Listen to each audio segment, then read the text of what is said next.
because we do have via Skype our good friend John Zogby, our resident polling expert, to break down the latest numbers pertaining to the presidential election. John's the senior partner at John Zogby Analytics. He's also the director at the Keenan Center for Ethics and Entrepreneurship at his alma mater, Lemoyne College, and the author of the new book, We Are Many, We Are One, Neo-Tribes and Tribal Analytics in 21st Century America. John, appreciate your time.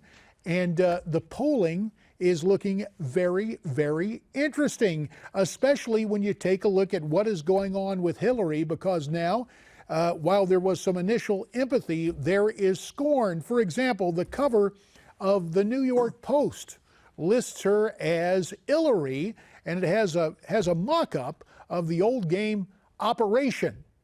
So what was compassion has turned to derision. Is that being reflected right now in the polling? Not just yet. She was already declining, JD, and that's what we're seeing in the polls now, in the low 40s. Let's understand that these are daily tracking polls, and we've only had one full day of polling Monday since the incident on September 11th. And so look for Thursday for our first real read of this situation. But she is already declining in the polls. It is worth noting, I guess the new LA Times poll has Trump up by 3. The daily tracking poll from UPI&C Voter likewise has Trump by 3. Trump has cut into Hillary's margin by 4 points, according to the latest NBC News SurveyMonkey poll, where she leads at 48 to 44%. So again, I guess it was Bush 41 who spoke about the big momentum. And John, you are saying that that momentum now belongs to Donald Trump. It does, and to be fair about the NBC SurveyMonkey poll, I'm really looking at the four-way race, because essentially it is a four-way race, and that is Hillary at 42, Trump at 40, Gary Johnson at 11, and all of the polling happened after Gary Johnson's blunder on Aleppo. That doesn't seem to have hurt him, but I do suspect you're going to see Hillary go down into the 30s after Sunday's incident. I guess there's no real way of knowing, John, but if you could offer an educated guess, those voters still upset with the choices of the two major parties through all this campaign, how much of the electorate do you think will opt for a Libertarian or the Green Party candidate? Is there any way to break that down nationally?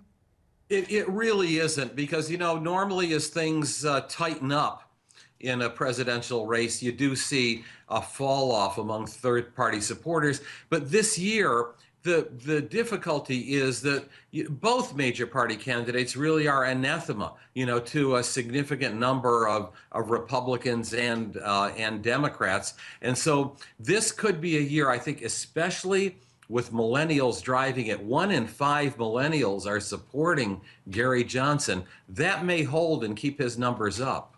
And I mentioned it earlier, but I believe we have it now reflected on a graphic, that daily tracker from UPI&C Voter. Again, Trump ahead of the ailing Mrs. Clinton by 3 points, 48.7 to 45.8. Okay, technically 2.9 there, the margin.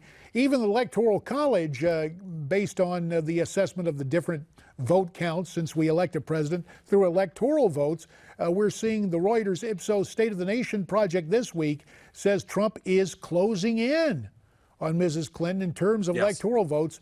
The key states of Ohio and Florida out of the likely Democrat win.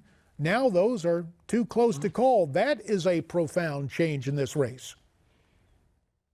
Yeah, it's huge. I mean, right there alone, you're looking at 47 electoral votes. Add to that New Hampshire heading into the small state, and Iowa, but heading into the Trump column. And so, what once was a comfortable projected lead by Clinton is much less so today in the Electoral College. Just one thing that may be counterintuitive, and I'm just crazy enough to ask it. Hillary laid up, trying to get healthy again. Her husband, the former President Clinton, in LA, and then he's going to be in Vegas. And we understand President Obama is going to stand in for the Democrat nominee. Given the comparatively good numbers for those two presidents, does that help close the gap for Hillary? It should, JD, if these are surrogates. But the question that people have on their minds is, are they substitutes? There's a big difference.